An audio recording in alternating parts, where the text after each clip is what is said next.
मैंने अचानक लिन मुलान को बचा लिया, जो कि अगवा हुई एक रईस वारिस थी। एहसान चुकाने के लिए लिन परिवार की दादी ने मुझे दो रास्ते दिए। या तो उनकी सबसे प्यारी पोती लिन मुलान से शादी करूं या 10 करोड़ युआन का छोटा सा इनाम ले लूं। मैंने बिना सोचे पैसे चुने और फौरन विदेश जाने वाली सबसे तेज फ्लाइट बुक कर ली। मैं बस जल्द से जल्द उस रईस लिन मुलान से दूर भागना चाहता था जिसे मैंने बचाया था, क्योंकि मेरा पुनर्जन्म हुआ था। पिछले जन्म में लिन मुलान को बचाने के बाद मैंने दिन में 5 नौकरियां की और बड़ी मेहनत से उसे एक लाडली राजकुमारी की तरह पाला। लेकिन वापस मिलने के बाद उसने किसी को भी उस कड़वी याद का जिक्र करने तक की इजाजत नहीं दी। ये देखते हुए कि मैंने लिन परिवार पर बड़ा एहसान किया है, दादी ने मुझसे पूछा कि मुझे क्या चाहिए। मैंने बेवकूफी में कह दिया कि मैं उससे शादी करना चाहता हूं और जिंदगी भर उसका ख्याल रखना चाहता हूं। पर मैं ये नहीं जानता था कि लिन परिवार में वापस आने वाले दिन से ही लिन मुलान को बीजिंग के मशहूर शहजादे जी बाई यांग से प्यार हो गया था। शादी के बाद वो मुझसे बेरुखी से पेश आती और जब भी मेरा हाथ छूती तो उसे धोने के लिए तुरंत बाथरूम भाग जाती थी। बाद में वो गर्भवती हो गई। अपने प्रेमी को बदनामी से बचाने और उसके साथ रहने के लिए उसने खुद अपने हाथों से मुझे खाई से नीचे धकेल दिया। मरने से पहले वो अपनी हिल्स में खून के पास आई और ताना मारा, गुच्ची, तुम गरीबी की बदबू से भरे एक कंगाल इंसान हो। क्या तुम लिन मुलान के पति बनने के लायक भी हो? मेरी पहली पसंद हमेशा से यांग ही रहेगा और तुम जैसे तो कोई भी हो सकते हैं। जब दोबारा मेरी आंखें खुली, मैं उसी दिन में वापस आ गया था जब बूढ़ी मिसेज लिन ने मुझसे इनाम मांगा था। इस बार मैंने अपनी उम्मीदें छोड़ दी और मुलान की तरफ देखा तक नहीं। मुझे कुछ नकद चाहिए और साथ ही अमेरिका का एक हवाई टिकट। सिर्फ कुछ पैसे। गुशा, क्या तुम मेरे साथ कोई चाल चल रहे हो? लिन मुलान की वो तीखी आवाज लिन परिवार के उस आलीशान विला की खामोशी को चीर गई। वो हाथ बांधकर उस कीमती चमड़े के सोफे पर बैठी थी। जिन आंखों में कभी मेरे लिए प्यार था, अब उनमें सिर्फ नफरत और हिकारत थी। उसे लौटे 3 दिन भी नहीं हुए थे और वो मामूली कपड़े जिन्हें मैंने अपनी बचत से खरीदा था अब चैनल के महंगे सूट में बदल चुके थे। उसके गले का वो चमकता हुआ हीरों का हार चीख चीख कर हमारी हैसियत के अंतर को बता रहा था। बूढ़ी मिसेज लिन मुख्य कुर्सी पर बैठी थीं और उनके हाथों में चंदन की माला थी। उनकी तेज आंखें मुझे ऐसे देख रही थीं जैसे किसी बेकार चीज की कीमत लगा रही हों। मिस्टर गू, आप अपनी बात सीधे कहें, उसकी बातों पर ध्यान न दें। तभी लिन मुलान के पीछे से सफेद सूट पहने एक आदमी बाहर आया। ये जी बाई यांग है, जो बीजिंग के रईस खानदानों का जाना माना नाम है। वो लिन मुलान के पास बैठ गया और बड़े हक से उसका हाथ थाम लिया। लिन मुलान पीछे नहीं हटी, बल्कि शर्माते हुए उसके और करीब हो गई। जी बाई यांग ने मेरी तरफ देखा और उसके होठों पर एक जहरीली मुस्कान आ गई। मिस्टर गू ने मुलान को बचाया है, तो जाहिर है कि वो इसके बदले में कुछ मुआवजा जरूर चाहेंगे। पर मैं ये जानना चाहता हूं कि मिस्टर गू की भूख आखिर कितनी बड़ी है। उसने जानबूझकर भूख शब्द पर जोर दिया था। उसकी आंखों में मेरे लिए सिर्फ दिखावे का रहम और तिरस्कार था। मैंने शांति से उन तीनों को देखा। उस खाई से गिरने का खौफनाक दर्द और टूटकर बिखर जाने का एहसास आज भी मेरी रगों में जिंदा था। लिन मुलान के वो शब्द कि तुम जैसा गरीब मेरे पति बनने के काबिल कैसे हो सकता है, आज भी मेरे कानों में गूंज रहे थे। मैंने खुद को हकीकत में वापस खींचा। जी बाई यांग को नजरअंदाज करते हुए मैंने सीधे बूढ़ी मालकिन की तरफ देखा। मुझे 10 मिलियन चाहिए। मेरी आवाज एकदम सपाट थी, जैसे मैं आज के मौसम के बारे में बात कर रहा हूं। पूरे कमरे में एक पल के लिए सन्नाटा छा गया। फिर लिन मुलान जोर से ठहाका मारकर हंसने लगी। 10 मिलियन? गुशा, क्या तुम पागल हो गए हो? तुम दिन में 4 नौकरियां करते हो, होटल में बर्तन धोते हो और मजदूरी करते हो। मर मर के काम करके भी तुम महीने का कितना कमा लेते हो? और अब तुम 10 मिलियन मांग रहे हो। क्या तुम्हें लगता है कि लिन परिवार का पैसा पेड़ों पर उगता है? उसकी आंखों की नफरत अब साफ झलक रही थी। मैं जानती थी तुमने मुझे किसी हमदर्दी की वजह से नहीं बचाया था। तुम एक नंबर के लालची इंसान हो। तुमने शरीफ बनने का नाटक किया, पर असल में तुम बस मोटी रकम ऐंठना चाहते थे, है ना? तभी जीबाई ने लिन को रोका। उसने मुलान की कलाई पकड़ी और उसे दिलासा देने लगा। मुलान, तुम नाराज मत हो। गुस्सा करके अपनी तबीयत खराब करना ठीक नहीं है। वो मेरी तरफ मुड़ा और माथे पर बल डालकर दुख जताने का नाटक करने लगा। मिस्टर गू, मुझे लगा था कि आप एक ईमानदार आदमी हैं, पर नहीं पता था कि आप इतने लालची निकलेंगे। 10 मिलियन लिन परिवार के लिए कोई बड़ी बात नहीं है, पर आप जैसे मामूली इंसान को अचानक इतना पैसा मिल जाए तो वो भटक सकता है। मेरी सलाह है कि आप जमीन पर रहें, एक आध लाख रुपए लें और जाकर अपना कोई छोटा सा काम शुरू करें। क्या वो बेहतर नहीं होगा? उसका हर शब्द ऐसा था जैसे वो मेरा भला चाहता हो, पर असल में वो मेरे लालच और मेरी औकात का मजाक उड़ा रहा था। जी बाई यांग का वो पाखंडी चेहरा देखकर मुझे लगा कि पिछले जन्म में मैं कितना बेवकूफ था जो ऐसे घटिया इंसान से हार गया। मैंने उसकी बातों को अनसुना कर दिया और सीधा बूढ़ी मालकिन की तरफ देखा। मिसेज लिन, क्या आपकी पोती की जान की कीमत 10 मिलियन भी नहीं है? बूढ़ी दादी के हाथ रुक गए और उनकी आंखों में एक सख्त चमक दिखाई दी। लिन परिवार इस शहर का सबसे प्रतिष्ठित और अमीर खानदान है। अगर बाहर ये बात फैली कि उनकी बेटी की जान बचाने वाले को सिर्फ एक आध लाख देकर टाल दिया गया, तो हमारी क्या इज्जत रह जाएगी? ठीक है, 10 मिलियन मैं तुम्हें दूंगी, उनकी आवाज में एक भारीपन और हुक्म था जिसे कोई टाल नहीं सकता था। दादी, लिन मुलान घबरा गई और पैर पटकने लगी। आप इसकी इतनी बेतुकी मांग कैसे मान सकती हैं? इस जैसे कंगाल आदमी को क्या पता कि इतने पैसों का क्या करना है। दादी ने हाथ उठाकर मुलान को चुप करा दिया। वो मुझे घूरने लगी और उनका लहजा बर्फ जैसा ठंडा था। गुची, मैं तुम्हें 10 मिलियन दे सकती हूँ, पर ये पैसे लेने के बाद तुम्हें एक समझौते पर दस्तखत करने होंगे। आज के बाद तुम कभी किसी से ये जिक्र नहीं करोगे कि तुमने मुलान को बचाया था, और न ही तुम कभी दोबारा मुलान या लिन परिवार के सामने किसी भी बहाने से आओगे। क्या तुम ये कर सकते हो? मैंने बिना किसी हिचकिचाहट के सर हिला दिया। बिल्कुल, मैं तो आपसे भी ज्यादा यही चाहता हूं कि इस जन्म में हमारा दोबारा सामना न हो। लिन मुलान सन्न रह गई। शायद उसे उम्मीद नहीं थी कि मैं इतनी आसानी से मान जाऊंगा। उसे लगा था कि मैं उसके पैरों में गिरकर गिड़गिड़ाऊंगा और बेशर्मों की तरह उसे चिपका रहूंगा। बुची, नाटक बंद करो। क्या तुम्हें लगता है कि पैसे लेकर तुम्हारी गंदी नाली जैसी नीच औकात की बदबू मिट जाएगी? मेरी नजरों में तुम हमेशा एक गिरे हुए गरीब ही रहोगे। तभी जी बाई यांग ने अपनी जीत की खुशी में बात काटी। मिस्टर गू, मुलान की बातें कड़वी जरूर हैं पर सच हैं। अपनी हैसियत से बाहर कदम मत बढ़ाओ। पैसे लो और वापस अपनी उसी कीचड़ भरी दुनिया में चले जाओ। मैं उन्हें एक सुर में गाते हुए देख रहा था और मुझे उन पर हंसी आ रही थी। पैसे कब तक मिल जाएंगे? मैंने उनके मजाक को अनसुना करते हुए दादी की तरफ देखा। मैं बैंक को चेक तैयार करने के लिए कह दूंगी। दादी ने कहा, पर मैंने जवाब दिया कि मुझे बैंक ट्रांसफर चाहिए, चेक नहीं। चेक रुकवाए जा सकते हैं और मैं उन्हें अपने ऊपर हावी होने का मौका नहीं देना चाहता था। दादी ने मुझे गौर से देखा और फिर मान गई। ठीक है, कल दोपहर अपनी पहचान के कागजात लेकर ऑफिस आ जाना और एग्रीमेंट साइन कर देना। मैं बिना रुके दरवाजे की तरफ मुड़ गया। कल दोपहर मिलते हैं। पैसे मिलते ही मैं गायब हो जाऊंगा और दुआ करता हूं कि आप दोनों की जोड़ी सलामत रहे। अगले दिन दोपहर को मैं वक्त पर लिन ग्रुप के ऑफिस पहुंच गया। उस समझौते की शर्तें बहुत सख्त थीं, जैसे मेरा मुलान का नाम लेने तक का हक छीन लिया गया हो। मैंने उसे ठीक से पढ़ा भी नहीं और सीधे अपने दस्तखत कर दिए। तभी मेरे फोन पर एक मैसेज आया। मेरे खाते में 10 मिलियन जमा हो चुके थे। उन नंबरों को देखकर मैंने एक ठंडी आह भरी। अब इस पल से मैं पूरी तरह आजाद था। मैं लिन ग्रुप की बिल्डिंग से बाहर आया और टैक्सी लेकर अपने उस छोटे से बेसमेंट वाले कमरे में लौट आया। इस जगह में मेरे पिछले जन्म की सारी मेहनत और सारा दर्द बसा था। कोने में रद्दी कागजों का एक ढेर लगा हुआ था। मैंने लिन मुआन के लिए न्यूट्रिशनल सप्लीमेंट्स खरीदने के लिए पैसे जमा किए थे। मेज पर रखा वो टूटा हुआ सस्ता कांच का गिलास एक फेरी वाले का तोहफा था, जब मैंने अपने पिता की इकलौती पुरानी घड़ी गिरवी रखकर उसे जुकाम की दवा के पैसे दिए थे। मेरी पिछली जिंदगी में जब लिन मुआन वापस अपने परिवार के पास गई थी, तब वो अपने साथ इस गिलास के अलावा और कुछ नहीं ले गई थी। उसने आंखों में आंसू भरकर कहा था कि ये हमारी साथ बिताई मुश्किलों की इकलौती निशानी है।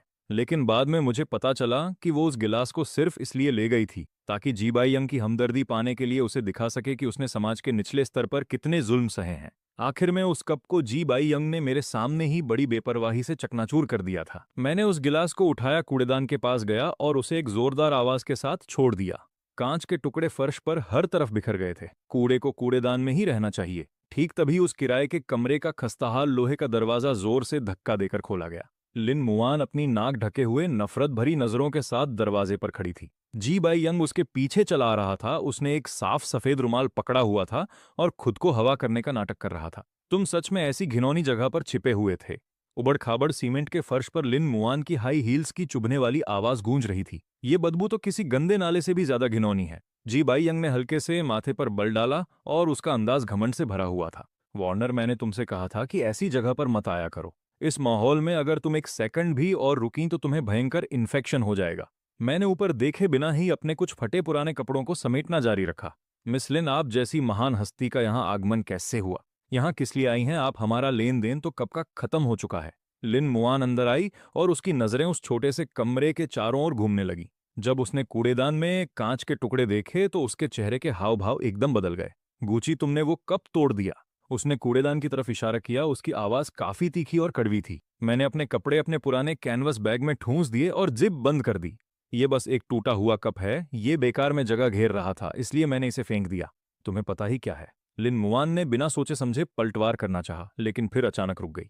उसने अपने पास खड़े जी बाई यंग की ओर देखा और अपनी बात वहीं दबा ली। वो जी बाई यंग के सामने अतीत से जुड़ा अपना कोई भी लगाव जाहिर नहीं कर सकती। जी बाई यंग ने लिन मुआन के बदलते भावों को गौर से भांप लिया था। वो आगे बढ़ा और अपने पैर से जमीन पर पड़े टूटे कांच को कुरेदने लगा। उसके होठों पर एक मजाकिया मुस्कान थी। मिस्टर गू वार्नर बहुत जज्बाती लड़की है। चाहे वो कूड़ा ही क्यों न हो, उसे उसमें भी कोई मतलब मिल ही जाता है। तुम उसे इतनी बेरहमी से कैसे तोड़ सकते हो? तुम वाकई बहुत बेमुरवत इंसान हो। उसने लंबी सांस ली, अपने बटुए से 100 येन का नोट निकाला और उसे किसी भिखारी को भीख देने की तरह मेरे पैरों के पास फेंक दिया। 100 येन में तुम इन सस्ते और घटिया खिलौनों की एक पूरी टोकरी खरीद सकते हो। इसे वार्नर की तरफ से मुआवजा समझकर रख लो। अपने चेहरे पर यह पत्थर जैसा भाव मत बनाओ। वो उड़ता हुआ नोट मेरे कैनवस बैग पर जा गिरा। मैंने अपना काम रोका, धीरे से सीधा खड़ा हुआ और जी बाई यंग की तरफ बर्फीली नजरों से देखा। यंग मास्टर जी, आपका पैसा बहुत गंदा है, मुझे इससे घिन आती है। जी बाई यंग का चेहरा तुरंत गुस्से से तमतमा उठा। गूची, अपनी किस्मत को हद से ज्यादा मत आजमाओ। तुम्हें क्या लगता है कि सिर्फ 10 मिलियन होने से तुम मेरी बराबरी कर सकते हो? मेरी नजरों में तुम अभी भी एक मामूली कीड़े हो जिसे सिर्फ अपनी पूंछ हिलाना आता है। लिन मुआन तुरंत जी बाई यंग के बचाव में खड़ी हो गई और मुझे घूरने लगी। गूची, तुम्हें आखिर हो क्या गया है? बाई यंग ने मेहरबानी करके तुम्हें पैसे दिए और तुम उसे ही बुरा भला कह रहे हो। अभी पैसे उठाओ और बाई यंग से माफी मांगो। उसका ये खुद को सही समझने वाला तरफदारी भरा बर्ताव बिल्कुल वैसा ही है जैसा मेरी पिछली जिंदगी में था। मैं तिरस्कार से मुस्कुराया, अपना पैर उठाया और सीधे उस 100 येन के नोट पर रखकर उसे जोर से कुचल दिया। माफी मांगू? क्या वो इसके लायक भी है? लिन मुआन, क्या तुम्हें वाकई लगता है कि पूरी दुनिया तुम्हारे चारों ओर घूमती है? मैं अंधा था इसलिए तुम्हारे नखरे उठाता था। अब मेरी नजरों में तुम्हारी कीमत इस कूड़ेदान में पड़े कांच के एक टुकड़े जितनी भी नहीं है। लिन मुआन की आंखें तुरंत फटी की फटी रह गईं। उसे अपनी कानों पर यकीन ही नहीं हो रहा था। वो ये बात हजम नहीं कर पा रही थी कि गूची, जो कभी उसकी हर बात मानता था, उसकी मुझसे इस लहजे में बात करने की हिम्मत कैसे हुई? तुम्हारी मुझसे इस तरह बात करने की हिम्मत कैसे हुई? वो गुस्से से कांप रही थी और उसने मुझे थप्पड़ मारने के लिए हाथ उठाया। मैंने उसकी कलाई इतनी जोर से पकड़ी कि वो दर्द से करा उठी। मिस लिन, अपना ये घमंडी चेहरा मेरे सामने से हटा लीजिए। मैंने झटके से उसका हाथ अपनी तरफ से हटा दिया। अपने इस पालतू कुत्ते को लो और मेरे घर से दफा हो जाओ, वरना मुझे पुलिस बुलाने और तुम पर जबरन घर में घुसने का इल्जाम लगाने में कोई परवाह नहीं होगी। ये देखकर जी बाई यंग तुरंत लिन मुआन को संभालने के लिए लपका और मुझे गुस्से से घूरते हुए बोला, गूची, तुम बस इंतजार करो। जिंगझो में अगर तुमने मुझ जी बाई यंग को नाराज किया है तो मेरे पास तुम्हें तड़पाने के 100 तरीके हैं। मैंने अपना कैनवस बैग उठाया और उसे अपने कंधे पर लटकाकर बिना किसी डर के उसकी आंखों में देखा। मैं हमेशा तैयार हूं, बस डर इस बात का है कि तुम में इतनी काबिलियत ही नहीं है। मैं उन दोनों को वहीं पीछे छोड़ते हुए उस किराए के कमरे से बाहर निकल गया। गुची, तुम इतने बदतमीज और निर्दयी कैसे हो गए? ये तो सरासर नाइंसाफी है। मेरे पीछे से लिन मुआन की झुंझलाई हुई आवाज आई, लेकिन मैंने पीछे मुड़कर देखा तक नहीं। किराए का कमरा छोड़ने के बाद मैं सीधे एयरपोर्ट के पास वाले एक साधारण होटल में चला गया। मेरी फ्लाइट आज से ठीक 6 दिन बाद की थी। मुझे बस कुछ दिन शांति से इंतजार करना था। हालांकि लिन परिवार का मुझे इतनी आसानी से जाने देने का कोई इरादा नहीं था। तीसरे दिन की शाम को मेरे दरवाजे पर एक जोरदार दस्तक हुई। काले सूट पहने 2 बॉडीगार्ड हाथ में एक सस्ता सूट लिए बाहर खड़े थे। मिस्टर गू, पुरानी मालकिन का हुक्म है कि आपको लिन परिवार के कार्यक्रम में शामिल होना ही होगा। आज रात परिवार की तरफ रखे गए शुक्रिया भोज में आपका आना जरूरी है। बॉडीगार्ड का लहजा बहुत सख्त था और उसमें बहस की कोई गुंजाइश नहीं थी। मैंने माथे पर बल डाला, समझौता साइन हो चुका है और मुझे पैसे भी मिल गए हैं। किसी शुक्रिया भोज में शामिल होने की मेरी कोई मजबूरी नहीं है। बॉडीगार्ड तिरस्कार से मुस्कुराया। मालकिन ने कहा है कि अगर आप नहीं गए तो उनके पास उस कंस्ट्रक्शन कंपनी को बर्बाद करने के बहुत से तरीके हैं जहां आप काम करते थे। मैंने सुना है कि वहां के लोग आपका बहुत ख्याल रखते थे। मेरी आंखें ठंडी पड़ गईं। मिसेज लिन अब मासूम लोगों के जरिए मुझे धमका रही हैं। मेरी पिछली जिंदगी में उस ठेकेदार ने मेरे सबसे मुश्किल वक्त में मुझे कुछ 100 येन उधार दिए थे। भले ही मैं पत्थर दिल हूं, लेकिन मैं अपने मददगार को मुसीबत में नहीं डालूंगा। ठीक है, मैं चलूंगा। मैंने वो सूट लिया और उनके सामने ही उसे पहन लिया। वो सूट जाहिर तौर पर 2 साइज छोटा था। उसका कपड़ा खुरदरा था और मैं उसमें एक मजाकिया जोकर जैसा लग रहा था। लिन परिवार जानबूझकर मुझे उस दावत में शर्मिंदा करना चाहता है ताकि जी बाई यंग की महानता को उभारा जा सके। रात के ठीक 8 बजे मुझे बॉडीगार्ड्स की निगरानी में दावत में ले जाया गया। ये जिंगझोउ के सबसे आलीशान होटल का हॉल था। वो शानदार हॉल सजी धजी औरतों और चमकते रेशमी लिबासों से भरा हुआ था। अंदर कदम रखते ही सब मुझे अजीब नजरों से देखने लगे। ये कौन है? इतने घटिया कपड़ों में ये अंदर कैसे आ गया? सुना है इसी ने लिन परिवार की बड़ी बेटी की जान बचाई थी। ये तो वही बात हुई कि जैसे कोई मेढक हंस का मांस खाने का ख्वाब देख रहा हो। इसे तो अपनी औकात का अंदाजा तक नहीं है। बिल्कुल सही कहा आपने। जी शाओ के मुकाबले तो इसकी और उनकी दुनिया ही अलग है। ये कड़वे ताने बिना किसी रोक टोक के मेरे कानों में पड़ रहे थे। मैं बिना कोई प्रतिक्रिया दिए चुपचाप कोने में रखे सोफे की तरफ चल दिया। मैं वहां बैठ गया और मेज से पानी का एक गिलास उठा लिया। कुछ ही देर बाद भीड़ में एक जोरदार हलचल मच गई। लिन मुआन जी बाई यंग के हाथ में हाथ डाले किसी सितारे की तरह बाहर आई लिन मुआन नीले रंग के गाउन में बेहद खूबसूरत लग रही थी और जी बाई यंग ने एक बेहतरीन टक्सीडो पहना था जिस पर कीमती ब्रोच लगा था। वे दोनों साथ खड़े होकर वाकई एक बेहतरीन जोड़ी लग रहे थे। स्टेज पर खड़ी होकर पुरानी मिसेज लिन ने मुस्कुराते हुए मेहमानों का स्वागत किया। अपनी व्यस्त दिनचर्या में से समय निकालकर यहाँ आने के लिए आप सभी का बहुत शुक्रिया। मेरी पोती वॉर्नर के इस शुक्रिया भोज में आप सभी का स्वागत है। वॉर्नर कई दिनों तक हम सबसे दूर रही थी। जी परिवार के छोटे वारिस जी बाई यंग की बड़ी मदद की बदौलत ही वो सुरक्षित वापस लौट पाई है। बाई यंग बहुत ही वफादार और नेक इंसान है। लिन परिवार उसका हमेशा तहे दिल से शुक्रगुजार रहेगा। मैं कोने में बैठा उस बूढ़ी औरत की झूठी बातें सुनता रहा। मिसेज लिन की उन बातों को सुनकर मुझे लगभग हंसी ही आ गई थी। वो मैं ही था जिसने लिन मुवान को बचाने के लिए अपनी जान जोखिम में डाली थी, लेकिन उस बूढ़ी औरत के मुंह से कुछ और ही निकल रहा था। सारा श्रेय जी बाय यांग ले गया, जबकि मैं असली रक्षक अपना नाम तक सुनने लायक नहीं समझा गया। तभी जी बाय यांग रेड वाइन के 2 गिलास लिए सीधे मेरी ओर चला आया। उसके चेहरे पर एक बनावटी मुस्कान थी। उसकी आवाज न ज्यादा तेज थी, नहीं धीमी, बस इतनी कि आसपास के लोग उसे सुन सकें। मिस्टर गू, यहाँ बिल्कुल अकेले बैठना कितना उबाऊ है। लीजिए, मैं आपके सम्मान में जाम पीना चाहता हूँ। उसने मेरी ओर रेड वाइन का गिलास बढ़ाया, लेकिन मैंने उसे नहीं लिया। मैं नहीं पीता। जी बाय यांग की आंखों में पल भर के लिए नफरत की चमक दिखाई दी, मगर फिर भी उसने मासूम होने का नाटक किया। मिस्टर गू, क्या आप मेरा अपमान कर रहे हैं, या उस दिन कमरे में जो हुआ उसके लिए अब भी नाराज हैं? मैं जानता हूं कि वार्नर ने मुझे चुना इसलिए आप जल रहे हैं, पर भावनाओं के साथ जबरदस्ती नहीं की जा सकती। उसने जानबूझकर आवाज ऊंची की और आसपास के मेहमान बातें छोड़कर यहां देखने लगे। तुम खुद को समझते क्या हो? क्या तुम वाकई मेरी जलन के लायक भी हो? मैंने उसे ठंडी नजरों से देखा। जी बायांग अचानक एक कदम आगे बढ़ा और लड़खड़ा गया। उसके हाथ का रेड वाइन वाला गिलास सीधे उसके सीने पर जा गिरा। ओह! जी बायांग जोर से चिल्लाया और नाटक करते हुए पीछे की तरफ जमीन पर गिर गया। गहरी लाल वाइन ने उसकी महंगी सफेद शर्ट पर तुरंत दाग लगा दिया और पूरे कमरे में खलबली मच गई। लिन मावान भीड़ को चीरते हुए पागलों की तरह भागकर वहां पहुंची। बायांग, क्या तुम ठीक हो? उसने दुखी होकर जी बाय यांग को उठाया और जल्दी जल्दी टिश्यू से उसे पोंछने लगी। जी बाय यांग की आंखें लाल थीं और आवाज कांप रही थी, मानो उसके साथ बहुत बड़ा अन्याय हुआ हो। वार्नर, मैं ठीक हूं। मिस्टर गू का मूड शायद खराब था। उन्होंने मुझे जानबूझकर धक्का नहीं दिया होगा। उसकी चालाकी भरी बातों ने लिन मावान के गुस्से में आग में घी का काम किया। लिन मावान ने झटके से सिर घुमाया और गुस्से से भरी आंखों से मुझे घूरने लगी। वो दौड़कर मेरे पास आई और अपना हाथ मुझे थप्पड़ मारने के लिए उठाया। मैंने हल्का सा सिर झुकाया और बड़ी आसानी से उसका थप्पड़ बच गया। गूचे, तुम नीच और कंगाल इंसान। लिन मावान ने गुस्से में मेरी ओर उंगली उठाई। उसकी आवाज इतनी तीखी थी कि मेरे कान के पर्दे फाड़ सकते। बायांग ने तुम्हें प्यार से ड्रिंक दी और तुमने उसे धक्का देने की हिम्मत की। तुम अभी के अभी घुटने टेको और बायांग से माफी मांगो, वरना आज मैं तुम्हें यहां से जाने नहीं दूंगी। आसपास के मेहमान भी मेरी बुराई करने लगे। कितना बदतमीज और जाहिल है। लिन परिवार ने ऐसे घटिया इंसान को दावत में कैसे बुला लिया? जल्दी से घुटने टेक कर माफी मांगो। सबकी आंखों में मत चुभो। मैं वहीं खड़ा रहा, इन अमीर कहलाने वाले लोगों को ठंडी नजरों से देखते हुए। अगर मैं कहूं कि मैं माफी नहीं मांगूंगा तो माफी नहीं मांगोगे? गूचे, क्या तुम भूल गए कि तुम्हारी औकात क्या है? लिन मावान की आंखों में मेरे लिए गहरी नफरत भरी थी, मानो वो किसी गंदी और घिनौनी चीज को देख रही हो। उसकी सांसें तेज चल रही थीं और मेरी तरफ इशारा करती उसकी उंगली कांप रही थी। तुम्हें लगता है कि तुम इस समाज में जो चाहो वो कर सकते हो, सिर्फ इसलिए कि तुमने वो 10 मिलियन लिए हैं? मैं तुम्हें बता दूं, तुम्हें कुचलना एक चींटी को मारने से भी आसान है। जी बाय यांग लिन मावान के सीने से लग गया और अपनी घिनौनी एक्टिंग जारी रखी। उसने धीरे से लिन मावान का स्कर्ट खींचा। उसकी आवाज इतनी कमजोर थी जैसे वो कभी भी बेहोश हो जाएगा। वार्नर, रहने दो। मिस्टर गू शायद अपनी गरीबी की वजह से खुद को कमतर महसूस कर रहे हैं, इसलिए उन्होंने ऐसा कदम उठाया। मैं बस अपने कपड़े बदल लूंगा। मेरी वजह से सबका मजा खराब मत करो। वो जितना ज्यादा ऐसा कहता, लिन मावान को उतना ही लगता कि उसके साथ अन्याय हुआ है, और मेरे लिए उसकी नफरत और भी बढ़ती गई। नहीं, आज उसे घुटने टेक कर और नाक रगड़कर तुमसे माफी मांगनी ही होगी। तभी बूढ़ी मिसेज लिन बॉडीगार्ड्स के साथ वहां आई। उनका चेहरा उतरा हुआ था और हाथ में चंदन की माला उनके कसने से आवाज कर रही थी। गूचे, लिन परिवार तुम्हें इज्जत दे रहा है, नमक हराम मत बनो।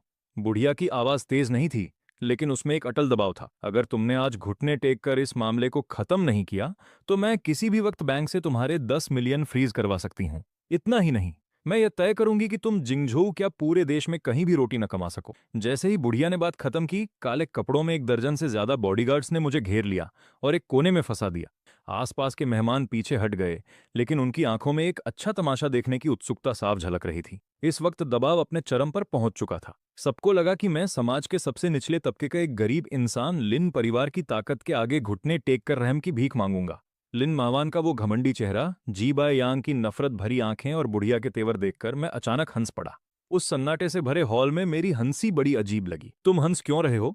क्या तुम पागल हो गए हो? लिन मावान ने अपनी भौहें सिकोड़ी। उसे मेरी हंसी से थोड़ी बेचैनी महसूस हुई। मैंने अपनी हंसी रोकी और धीरे से अपनी जेब से फोन निकाला। मैं तुम खुद को समझदार कहने वाले अमीर लोगों पर हंस रहा हूं कि एक मामूली एक्टर ने तुम सबको बेवकूफ बना दिया। बोलते हुए मैंने अपने फोन पर एक ऐप खोला। यह हैकिंग का हुनर मैंने अपने पिछले जन्म में सीखा था। कहीं मेरा मालिक पैसे न मार ले, इसलिए मैं बस खाली बैठा था और मैंने इस होटल का कैमरा सिस्टम हैक कर लिया। लिन मावान, अपनी आंखें खोलकर जरा साफ देख लो कि असली घटिया इंसान कौन है। मैंने एंटर की बटन दबा दी। हॉल के बीच में लगी बड़ी एलईडी स्क्रीन अचानक झिलमिलाई और फिर उस पर लिन परिवार का वीडियो हटने लगा। उस पर होटल के कैमरों का वीडियो चलने लगा। वीडियो में वो सब साफ दिख रहा था जो अभी अभी हुआ था। जी बाय यांग हाथ में वाइन का गिलास लेकर मेरी तरफ आया। मैंने तो उसके पास आने पर एक कदम पीछे ही हटाया था। मेरे हाथ जेब में ही थे और मैंने उसे छुआ तक नहीं था। जी बाय यांग ने जानबूझकर अपने ही बाएं पैर से खुद को ठोकर मारी और फिर बड़ी सफाई से पूरी वाइन अपने सीने पर गिरा ली। आखिर में वो पीछे की तरफ गिरा और अपना वो घटिया नाटक पूरा किया। पूरी घटना हर एंगल से सबके सामने आ गई थी। यहां तक कि गिरने से पहले उसके होठों पर आई वो कमीनी मुस्कान भी साफ दिखाई दे रही थी। पूरे हॉल में मौत जैसा सन्नाटा छा गया। सबकी आंखें उस बड़ी स्क्रीन पर टिकी थीं। उनके चेहरों के हाव भाव देखने लायक थे। जो मेहमान अभी मुझे घुटने टेकने को कह रहे थे, अब उनके गले में जैसे कुछ फंस गया हो। एक शब्द भी नहीं निकल रहा था। मैंने फोन वापस जेब में रखा और हाथ बांधकर जी बाय यांग की तरफ मुस्कुराते हुए देखा, जिसका चेहरा फक पड़ चुका। मिस लिन, आपकी एक्टिंग वाकई काबिले तारीफ है, मगर कुछ कमी रह गई। तुम्हारी तुम्हारी हिम्मत कैसे हुई मेरे खिलाफ चाल चलने की? जी बाय यांग का वो मासूम चेहरा पल भर में बदल गया। उसकी आवाज वैसी ही तीखी थी जैसे किसी बिल्ली की पूंछ पर पैर रख दिया गया हो। उसने लिन मावान को धक्का दिया और स्क्रीन की तरफ इशारा करते हुए चिल्लाया कि यह वीडियो नकली है, तुमने इसे खुद बनाया है। स्क्रीन पर वीडियो बार बार चल रहा था। हर बार का प्ले जी बाय यांग के चेहरे पर एक करारे तमाचे जैसा था। मेहमान आपस में खुसर पुसर करने लगे। बाय यांग के लिए उनकी हमदर्दी अब नफरत और मजाक में बदल चुकी थी, तो यह खुद ही गिर गया था। कितनी शर्म की बात है कि इसकी एक्टिंग ऑस्कर के लायक भी नहीं है। इतने बड़े खानदान का वारिस, जी परिवार का बेटा, एक आम आदमी को फंसाने के लिए इतनी घटिया हरकत पर उतर आया। यह वाकई शर्मनाक है। लिन परिवार ने इस बार सच में गलती कर दी ऐसे धोखेबाज को चुनकर। ये बातें लिन मावान के कानों में सुइयों की तरह चुभ रही थीं। उसका चेहरा पीला पड़ गया और शरीर कांपने लगा। उसे बहुत शर्मिंदगी महसूस हो रही थी, मगर उसकी पहली प्रतिक्रिया अब भी मुझसे माफी मांगने की नहीं थी। गूचे, तुम इतने चालाक कैसे हो सकते हो कि छिपकर वीडियो रिकॉर्ड कर रहे थे? लिन मावान अचानक मुड़ी और मुझे बुरी तरह घूरने लगी। तुम बस बाय यांग का नाम खराब करना चाहते हो ना? तुम नीच लोग, तुम्हारी सोच कितनी घटिया है। उसकी ऐसी जिद्दी और नासमझ हालत देखकर मुझे सिर्फ और सिर्फ हंसी आ रही थी। लिन मावान, अगर तुम्हें अपना दिमाग इस्तेमाल नहीं करना है तो इसे किसी जरूरतमंद को दान कर दो। मैंने पास की मेज से एक माइक उठाया और मेरी आवाज पूरे हॉल के स्पीकरों में गूंज उठी। उसने पहले मुझे उकसाया था, उसने खुद पर वाइन गिराई। मैंने तो बस सच दिखाया है, तो इसमें मैं गलत कैसे हो गया? मैंने वहां मौजूद हर शख्स को अपनी नजरों से स्कैन किया। क्या यही है आप लोगों की तथाकथित ऊंची सोसाइटी, जहां दिन को रात बताया जाता है और गलत को सही साबित किया जाता है? बूढ़ी मिसेज लिन गुस्से से कांप उठी, मेरी ओर इशारा करते हुए चिल्लाईं कि यह बगावत है, बिल्कुल बगावत है। गार्ड्स, इस बदतमीज इंसान को धक्के मारकर यहां से बाहर निकालो। एक दर्जन बॉडीगार्ड्स फिर से आगे बढ़े। मैं बिना किसी डर के वहां खड़ा रहा और ठंडी नजरों से बूढ़ी मिसेज लिन को देखता रहा। मुझे धक्के मारकर बाहर निकालने की जरूरत नहीं है, मैं खुद चला जाऊंगा। मुझे लिन परिवार से अपने 1 करोड़ रुपए पहले ही मिल चुके हैं। अब से मुझ गुची का लिन मावान या लिन परिवार के साथ कोई वास्ता नहीं रहेगा। मैं तुम्हारे इस घिनौने सर्कल में एक दिन भी और नहीं रहना चाहता। मैंने मेज पर जोर से माइक्रोफोन पटक दिया, जिससे कान फोड़ने वाली आवाज गूंज उठी। मैं पलटा और तेजी से बैंक्वेट हॉल के दरवाजे की तरफ बढ़ने लगा। मैं जहां से भी गुजरा, बॉडीगार्ड्स मेरे दबदबे से सहम गए और उन्होंने अपने आप ही मेरे लिए रास्ता छोड़ दिया। लिन मावान मेरी मजबूत पीठ को देखती रही और अचानक उसके दिल में एक अजीब सा खालीपन महसूस हुआ, जैसे कोई चीज जो उसकी थी अब उसके काबू से बाहर हो रही हो। उसने अनजाने में एक कदम आगे बढ़ाया, लेकिन उसके घमंड ने उसे तुरंत रोक दिया। गुची, अगर तुम मेरे घुटनों पर गिरकर गिड़गिड़ाओगे भी, तब भी आज तुम्हें ये कमरा छोड़ना ही होगा। मैं तुम्हारी तरफ मुड़कर दोबारा नहीं देखूंगी। लिन मावान पीछे से फटी हुई आवाज में चिल्लाई। मैं ना तो पीछे मुड़ा और न ही मेरे कदम रुके। तुम्हारी मर्जी के मुताबिक मैंने हॉल का भारी दरवाजा खोला और उस घुटन भरी दुनिया को पीछे छोड़ दिया। रात की ठंडी हवा ने मुझे छुआ और मुझे पहले से कहीं ज्यादा आजाद महसूस होने लगा। जाओ और पता लगाओ कि वो कंगाल गुची कहाँ गया है। लिन मावान ने गुस्से में अपनी मेज पर रखे सारे कागजात जमीन पर फेंक दिए। उस अजीबोगरीब दावत को गुजरे अब 1 महीना बीत चुका था। इस 1 महीने में लिन मावान को महसूस हुआ कि उसकी जिंदगी पूरी तरह से बिखर चुकी है। हर सुबह जब वो उठती थी तो उसके बिस्तर के पास अब पेट को राहत देने वाला गर्मा गर्म दलिया लाने वाला कोई नहीं था। उसे अपने महंगे कपड़ों के साथ पहनने के लिए कभी मैचिंग गहने नहीं मिलते थे, क्योंकि पहले गुची ही ये सब करता था। जब भी उसके पेट में दर्द होता वो तड़पती और बाईयांग को बुलाती थी, लेकिन वो आदमी सिर्फ एक रटा रटाया जुमला बोल देता था, ज्यादा गर्म पानी पियो, मैं अभी मीटिंग में हूँ। पुराने वक्त में गुची भारी बारिश में भी पूरे शहर के चक्कर काटता था, सिर्फ उसके लिए, वो गर्म दलिया लाने के लिए, जो उसे पीना सबसे ज्यादा पसंद था। लिन मावान ने अपना माथा रगड़ा जिसमें हल्का दर्द हो रहा था। उसके दिल में एक अजीब सी चिड़चिड़ाहट थी। वो मानना नहीं चाहती थी कि उसे गुची की सेवा की आदत हो गई है। उसने बस ये मान लिया कि उस सस्ते नौकर ने अचानक काम छोड़ दिया है, इसलिए उसे तालमेल बिठाने में वक्त लग रहा है। उसे सबसे ज्यादा परेशानी इस बात से थी कि बाईयांग का असली चेहरा अब धीरे धीरे सामने आ रहा था। कई बार उसे बाईयांग के कोट से किसी सस्ती और तेज खुशबू वाले परफ्यूम की महक आती थी। जब वो उससे सवाल करती तो बाईयांग उसे चिढ़कर झिड़क देता और कहता कि वो बेकार का शक कर रही है। मैडम, पता चल गया। असिस्टेंट ने घबराते हुए दरवाजा खोला और एक फाइल थमा दी। गुची मिल गया? वो हेइचेंग चला गया है और उसने उन्हें करोड़ रुपयों से एक टेक्नोलॉजी कंपनी शुरू की है, जो अभी काफी अच्छी चल रही है। लिन मावान ने फाइल झपटी और गुची की फोटो को गौर से देखने लगी, जिसमें वो सूट पहने हुए बहुत ही शानदार और आत्मविश्वासी लग रहा था। फोटो में गुची की आंखें तेज थीं और उसका अंदाज बहुत ही शांत और गंभीर था। उसमें उसके पुराने दबे कुचले और लाचार गरीब रूप का कोई नामो निशान नहीं था। लिन मावान के दिल में अचानक हाथ से सब कुछ निकल जाने का एहसास और जलन भर गई। वो हमारे लिन परिवार के पैसों पर इतनी ऐश की जिंदगी कैसे जी सकता है? लिन मावान ने अपने दांत पीसते हुए कहा। मेरे लिए फौरन हेइचेंग की फ्लाइट टिकट बुक करो। मैं खुद जाकर अपनी आंखों से देखना चाहती हूँ कि आखिर वो कर क्या रहा है। अगली दोपहर लिन मावान 10 सेंटीमीटर ऊंची हील्स पहने हुए बेहद आक्रामक अंदाज में मेरी कंपनी की बिल्डिंग के नीचे पहुंच गई। वो अब भी किसी घमंडी शहजादी की तरह बर्ताव कर रही थी। उसने रिसेप्शनिस्ट की बात अनसुनी की और सीधे मेरे केबिन में घुस आई। मैं अपनी बड़ी सी मेज के पीछे बैठा हुआ हाथ में एक प्रोजेक्ट रिपोर्ट देख रहा था। शोर सुनकर मैंने पलकें तक नहीं झपकाई। गुची, तुम्हारी इतनी हिम्मत कि तुम मेरी पीठ पीछे कंपनी खोल सको। लिन मावान मेज तक आई और उसने अपने दोनों हाथ जोर से मेज पर पटके। मैंने धीरे से रिपोर्ट बंद की, ऊपर देखा और ठंडी नजरों से उसे घूरने लगा। मिसेज लिन, किसी के दफ्तर में बिना इजाजत घुसना एक कानूनी अपराध है। गुची, क्या तुम्हारा नाटक खत्म हुआ? मेरे साथ वापस चलो और मैं तुम्हारी पिछली बदतमीजी को माफ कर दूंगी। मुझे माफ करोगी? लिन मावान, क्या तुम्हें समझने में कोई दिमागी परेशानी हो रही है?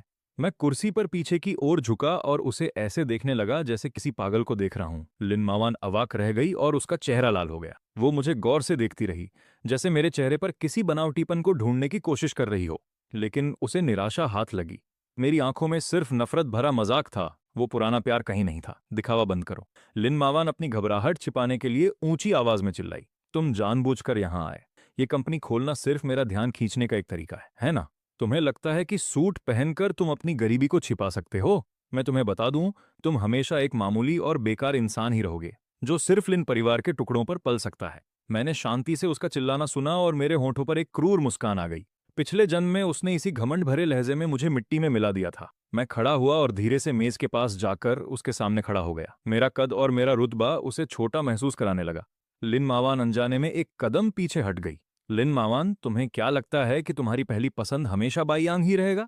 मैंने उसकी आंखों में देखकर वही शब्द दोहराए जो उसने पिछले जन्म में पहाड़ की चोटी पर मुझसे कहे थे। और मैं, ये मामूली गरीब आदमी, सिर्फ तुम्हारा बैकअप बनने के लायक हूं। लिन मावान एकदम सुन्न पड़ गई और अपनी जगह पर जम गई। वो फटी आंखों से मुझे देख रही थी और बुरी तरह डरी हुई थी। ये बातें तो उसने सिर्फ अपने दिल के सबसे अंधेरे कोने में सोची थीं, जो उसने कभी किसी से नहीं कही थीं। उसे समझ नहीं आ रहा था कि मैं उसके दिल के सबसे गंदे राज को इतनी सटीकता से कैसे जान गया। तुम्हें कैसे पता?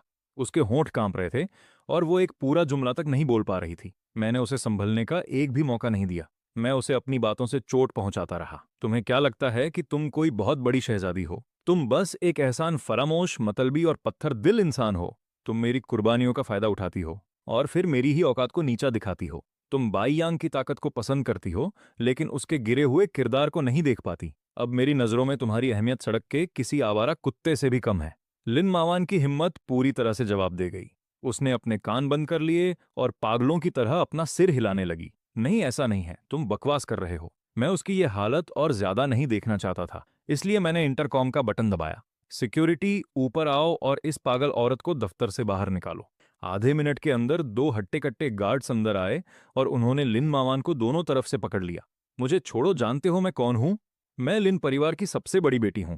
लिन मावान ने उनसे छूटने की पूरी कोशिश की। गुस्से और डर की वजह से उसका मेकअप पूरी तरह खराब हो चुका था। मैं अपनी कुर्सी पर वापस बैठ गया और फिर से फाइल पढ़ने लगा। इसे बाहर फेंको। इस तरह के कचरे को मेरी कंपनी में दोबारा मत आने देना। तुम्हारी हिम्मत कैसे हुई मुझे कचरा कहने की? गुची, तुम इसके लिए बहुत पछताओगे। लिन मावान बहुत बुरी हालत में वापस चिंगझाऊ पहुंची, जहां उसे एक ऐसी खबर मिली जिसने लिन परिवार को तबाह कर दिया। जी बाइयांग बड़ी मुसीबत में फंस गया है। उसने न सिर्फ कई औरतों के साथ गुपचुप रिश्ते रखे थे, बल्कि उस पर लिन परिवार के प्रोजेक्ट से करोड़ों की धोखाधड़ी का शक भी था। सच सामने आने के बाद पुलिस ने बाइयांग को गिरफ्तार कर लिया। वो एक गैरकानूनी जुआ घर में पार्टी कर रहा था। इस खबर ने चिंगझाऊ के पूरे बिजनेस जगत को हिलाकर रख दिया। लिन ग्रुप के शेयर मिट्टी में मिल गए। 10 मिनट में ही कंपनी की बाजार वैल्यू अरबों में गिर गई। बूढ़ी मिसेज लिन को स्ट्रेस की वजह से लकवा मार गया और वो आईसीयू में बेहोश पड़ी हैं। लिन मावान पूरी तरह घबरा गई और बाइयांग से सवाल करने जेल पहुंच गई। जेल की सलाखों के पीछे बाइयांग का वो शरीफ और सभ्य चेहरा अब गायब था। उसका चेहरा बिगड़ा हुआ था और उसकी आंखें किसी जहरीले सांप की तरह खौफनाक थीं। तुम यहाँ क्या करने आई हो? क्या मेरा मजाक उड़ाने आई हो? बाइयांग उस पर बुरी तरह चिल्लाया। लिन मावान रोने लगी और जोर जोर से कांच पीटने लगी। बाइयांग, तुमने ऐसा क्यों किया? तुमने मुझसे झूठ क्यों बोला? तुमने लिन परिवार को क्यों बर्बाद किया? बाइयांग अचानक पागलों की तरह हंसने लगा। वो तब तक हंसता रहा जब तक उसकी आंखों में आंसू नहीं आ गए। झूठ बोला? अरे ये तो तुम्हारी बेवकूफी थी। तुम्हें सच में लगा कि मैं तुम जैसी इस्तेमाल की हुई चीज की तरफ देखूंगा भी?